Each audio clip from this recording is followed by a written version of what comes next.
Most of the time, the news is serious business. Some of the time, the news is serious but still amusing. I'm talking to you, Zimbabwean $10 trillion bill.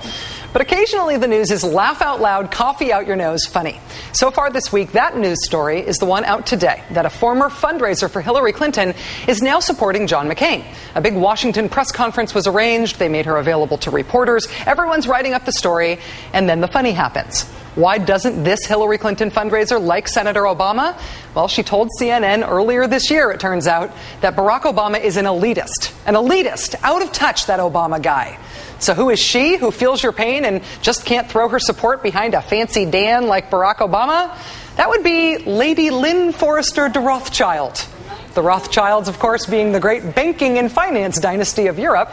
Lady Rothschild herself was the head of a multi-million-dollar telecom firm who then married the international banker, Sir Evelyn de Rothschild. She now runs a gazillion-dollar Rothschild family holding company. She's the McCain campaign's big Hillary defector, and Lady Lynn Forrester de Rothschild wants women to know that Barack Obama is out of touch with regular folks. No, you're not accidentally reading The Onion. This is real. Here's the thing, though. The McCain-Palin campaign is making its appeal to women voters with Lady Rothschild. They're also trying to appeal to women voters on the basis of the fact that they have a woman on the ticket.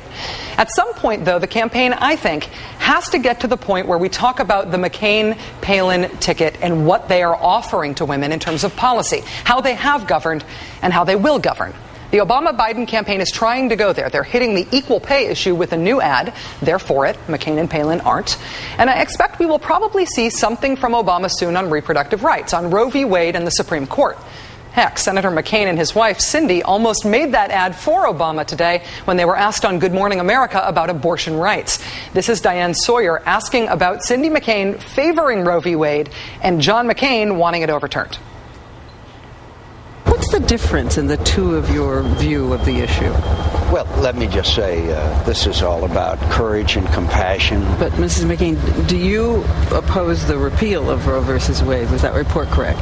You know, there are people that are without jobs, that are hurting. Maybe this is something you'd rather not talk about? So we have seen the fair pay ad already. We will see the reproductive rights ad soon, I'm guessing. We saw Michelle Obama and Jill Biden out on the trail today, and again tomorrow, talking about fair pay for women and the disproportionate impact of the tanking economy on women. All that stuff can either be expected soon or it is already happening. But here's my question. Is the Obama campaign willing to go after the other side, specifically after Sarah Palin, for the eyebrow-raising things in her record toward women? The stuff that is, admittedly, hard to talk about on TV. The stuff that has difficult language for polite company, such as the fact that when Sarah Palin was the mayor of Wasilla, Alaska, Wasilla charged sexual assault victims for the cost of the swab kits and forensic exams needed to gather evidence for prosecuting those rapes or sexual assaults. The only city in the state to have done that, according to the former governor, Tony Knowles. Then there's the fact that the reason Sarah Palin says she fired Public Safety Commissioner Walt Monaghan was not because Monaghan refused to fire her brother-in-law, the state trooper, but because Monaghan was seeking federal money to help investigate and prosecute the worst cases of sexual abuse in the state, including sex crimes against kids. She says she fired him for that. I know this stuff is hard to talk about on TV. I know these are difficult subjects for polite company.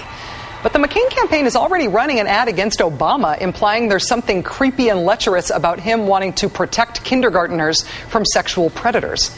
Meanwhile, the record on the Republican side includes executive oversight of charging rape victims to investigate their rapes and, by their own assertion, firing a cop for going after child molesters and rapists.